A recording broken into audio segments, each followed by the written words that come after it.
Intervals are the space between musical pitches. Why is this significant? Well, music is all about relativity.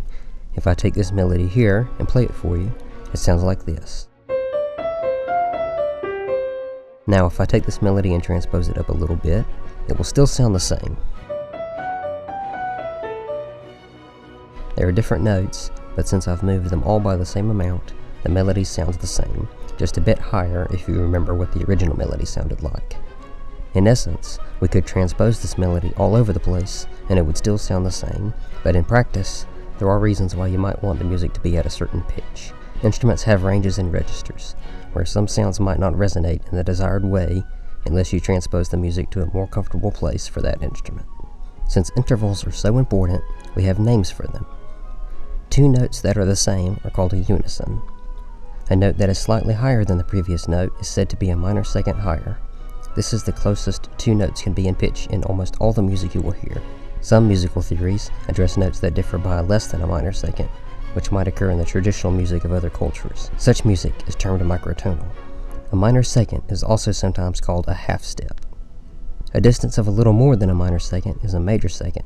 A major second consists of two half steps or one whole step. Going up one more half step, we get a minor third. One more half step, we get a major third, then a perfect fourth, then a tritone, also known as an augmented fourth or diminished fifth, then a perfect fifth, then a minor sixth, major sixth, minor seventh, major seventh, and finally, we get an octave when we reach the same pitch letter again. If we go up one more half step, we basically get a minor second, but here it is a minor ninth, because we have gone up one octave plus one half step. Intervals that span more than an octave are called compound intervals. Intervals that span less than an octave are called simple intervals. Whenever possible, you should convert compound intervals to simple intervals in your head to simplify the relationship. You do this by moving one note until there is less than an octave's difference between it and the starting note. This will let you more easily see that a major tenth is just a major third. Intervals can go down too, but they just have the same names. One half step down is still a minor second, and one whole step down is still a major second. Sometimes we get augmented and diminished intervals. This is when we have an interval that is, for example, sounding as a minor third, but is shown spatially as a second. This example would be called an augmented second. Another example would be a minor seventh that is made to look like an augmented sixth. The augmented sixth sounds the same as a minor seventh. It's just called an augmented sixth because it is spatially the interval of a sixth on the staff. Fourths and fifths are always either perfect, augmented, or diminished, never major or minor. So try not to let that confuse you. There is no such thing as a minor fourth or a major fifth.